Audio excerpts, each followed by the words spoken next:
E tem lugar que é mais difícil emagrecer, né? É. Porque não é um processo, não tem esse negócio de, faz esse exercício aqui que esse vai emagrecer só o seu braço. Não existe exercício Não existe localizado, isso, né? não existe.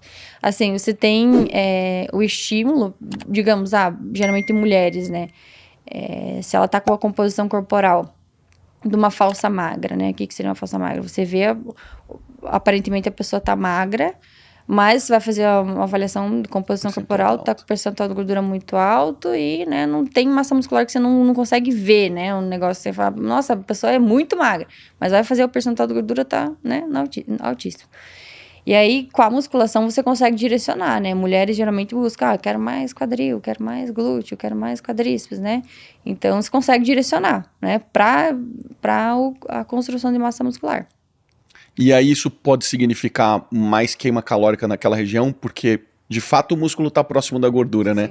Em algum momento ele chega a utilizar a gordura como fonte energética? Isso é muito individual porque o corpo não escolhe, né, de onde ele vai queimar. Então depende de como é a tua genética. Tem pessoas que têm muita facilidade para acumular gordura em glúteo e parte inferior, né? E aí, quando vai definindo o abdômen e tudo mais, já tem a barriga um pouco mais slim, fica mais fácil para essa pessoa chegar num físico, né, que, né, mais bonito, esteticamente falando. Mas já tem outras pessoas que têm maior facilidade para acumular em pochete, em região abdominal, e aí fica mais difícil, né? Mas isso é bem individual. Você falou um pouquinho sobre aonde a gordura é depositada. Eu acho que vale a pena a gente explicar para as pessoas como que se dá o processo de engorda. Por que a gente engorda? Onde que se acumula essa gordura? Por que tem pessoas que acumulam nas vísceras e outras pessoas que acumulam em outras regiões? Por que as mulheres têm pontos específicos onde elas engordam e os homens também? Então, a gente tem dois tipos de configurações de corpo, né? Que é a obesidade androide e a ginoide. A ginoide é aquela parecida com a pera, né? Que a gente geralmente vê mais no Quadris largos. Exato, mais no feminino. E a maçã, que é mais o masculino, que é as perninhas finas, né? E acúmulo mais em região de tronco e tudo mais. Então, são dois tipos de acúmulo de gordura. Isso é a questão hormonal, né? Diferenciação entre mulher e homem. Isso não é padrão também, né? É só uma diferenciação. Mas como que acontece, né? O processo de aumento de percentual de gordura, né? Que é o processo de engorda. O que não queremos. Aumentar o peso. Quando você tem um gasto energético, né? Então, a gente tem a taxa metabólica basal, né? Que é o que a gente consome por viver. É o gasto de calorias ali que simplesmente por existir, você dormindo, você tá gastando isso. Teu cérebro, teus órgãos, né? Tudo. Manter o motor ligado. Pra você se manter vivo. E aí a gente tem o gasto energético total, que aí considera todo o teu gasto energético, considerando atividades e considerando o NEAT que a gente comentou, né? O NEAT seria a atividade não programada, né? Então, a atividade, por exemplo... você tem o gasto energético, mas você ainda quer, as pessoas não sabem, né? Como aumentar o metabolismo, se movimente mais. Que isso seria aumentar o teu NEAT. Então, ao invés de se você mora 2, 3 quadras da academia, ao invés de você pegar o teu carro, colocar no estacionamento da academia, você vai a pé.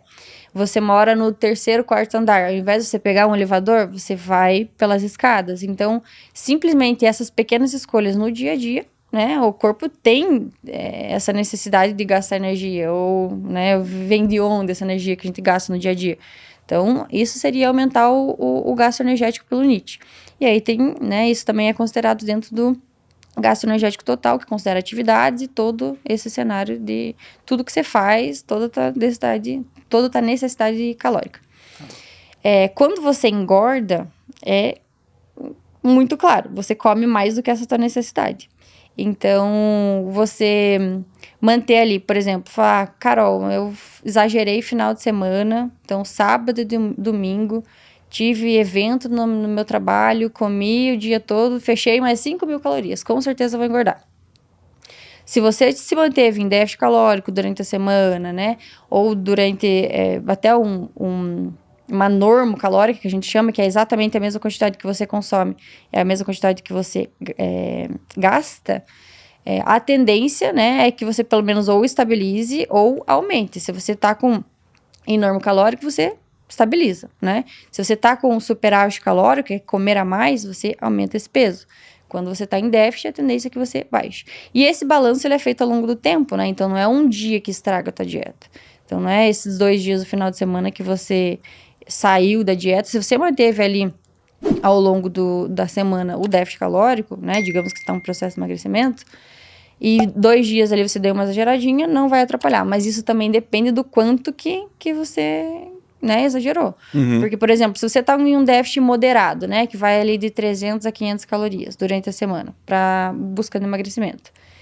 E aí, no final de semana, você chuta o balde valendo. Começa sexta, sábado e domingo e bate 5.000 calorias cada um desses. Caramba. Se você fizer o teu excesso calórico desses 3 dias, fizer o cálculo e distribuir ao longo da semana, você vai ver que, né, você Ultrapassa bem. ultrapassou o déficit que você... Então, você sofreu a semana toda à toa, Não valeu né? a Porque pena. no final de semana você exagerou. Então, é mais esse controle de gasto energético mesmo para dizer se você vai emagrecer, engordar ou manter resultado.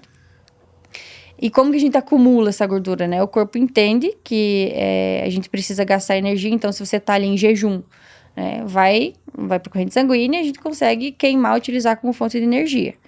E agora, se é uma energia em excesso, né, que a gente não tá gastando, vai para as células de gordura e ali fica acumulada até que você entre em déficit calórico e ela seja mobilizada para utilizar como fonte energética e, de fato, você conseguir emagrecer.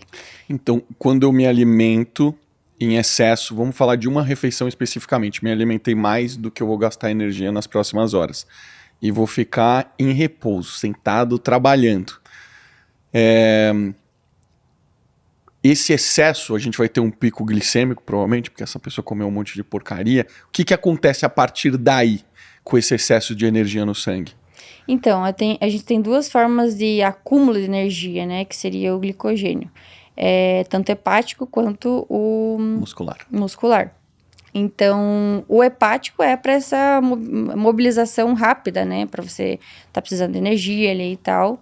Então, você já mobiliza. Agora, o muscular, ele é egoísta. Ele só é mobilizado pelo próprio músculo, quando você tá em demanda energética. Então, esse glicogênio muscular, quando você utiliza para, né, treino, ou até mesmo as caminhadas, né? Faz sentido você utilizar, mas depende do quanto você usa, esse glicogênio, esse estoque de energia, ele acaba sendo mobilizado ou não, você que vai definir se você vai treinar ou não, né? Então, são esses 2 tipos.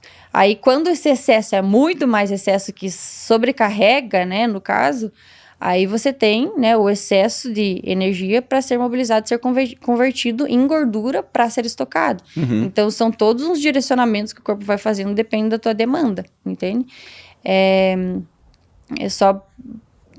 dependendo do que você come também, por exemplo, a gente às vezes não...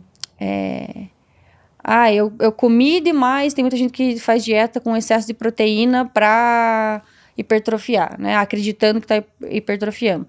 Se isso vai ser direcionado para o músculo, para hipertrofia, depende do teu estímulo de treino, né? Mas esse excesso de proteína pode virar gordura, né? Porque aí você tá consumindo a mais e a gente tem um limiar, né? A gente não tem um limiar de absorção. Tudo que a gente, né, consumir ali de proteína, a gente vai absorver. Mas o quanto disso vai ser utilizado para hipertrofia, para síntese proteica. Para construção de tecido então, muscular. tudo isso depende do que você tá consumindo também. Né? Até por questão de saciedade e tudo mais. Então, a gente tem algumas fontes energéticas onde a gente armazena essa energia. Hepático, muscular, tem a própria corrente sanguínea. E quando a gente tem excesso, eu estou armazenando isso na célula de gordura. Isso. E você comentou uma coisa de que uma vez que a gente tem essa célula de gordura, a gente não perde nunca mais? Então, a tendência é que ela fique ali, esperando que você encha ela novamente. Então, por isso que as pessoas, quando... a orientação é, não engorde. Que, né, não cria ela mais vai célula. Ficar ali. Porque muita gente faz esse tipo de dieta, né? Eu vou comer, treinar, né, sem limite aí, sem esse controle de adicional calórico para estimular a hipertrofia, mas acaba ganhando gordura e essa célula fica lá. E aí depois, para você fazer o processo inverso, é natural. A gente sempre tá ou em déficit ou em superávit, ou em déficit ou superávit, ou normo, né? Tentando esse tipo de estratégias pra gente, né, estimular tanto a redução do percentual de gordura quanto o aumento de massa muscular. Então, a gente fica oscilando entre esses períodos. Mas eu falo, não engorde, não faça o processo contrário, porque tem essa, né, esse probleminha que depois acaba sendo mais difícil. Então, às vezes, quando os pacientes fazem uma dieta sem controle adicional calórico, acabam ganhando muita gordura, né? E o que a gente visa em um processo de hipertrofia é ganhar o máximo de massa muscular possível com o mínimo de gordura. Sem engordar. Então, para ter um ganho mais limpo e, inclusive, para ajudar na adesão, né, do paciente. Então, você passa uma dieta lá com 5, 6 mil calorias para uma pessoa com gasto energético de 3, óbvio que ela vai ganhar massa muscular, vai ter um maior estímulo e tudo mais, tem questão de oferta proteica, tem o carboidrato, que é poupador de proteína, ele vai treinar igual doido, né? Só que o problema é o excesso, né, de calórico aí que vai gerar o acúmulo de gordura. Mas isso não significa que a pessoa não emagrece, né? A gente só não vê, né? Exato. Tipo, ela emagrece, ela fica mais fina, a célula tá lá, mas ela tá... E não é uma complicação, assim, nossa, tem inúmeros casos de pacientes que foi obeso mórbido mesmo, que hoje tá shape slim, né? Quase imperceptível. Então, claro que tem questão de flacidez de pele e tudo mais, né? Mas só falo para não engordar, porque senão se torna mais difícil, até para manter, né? Fica um pouco mais difícil. Mas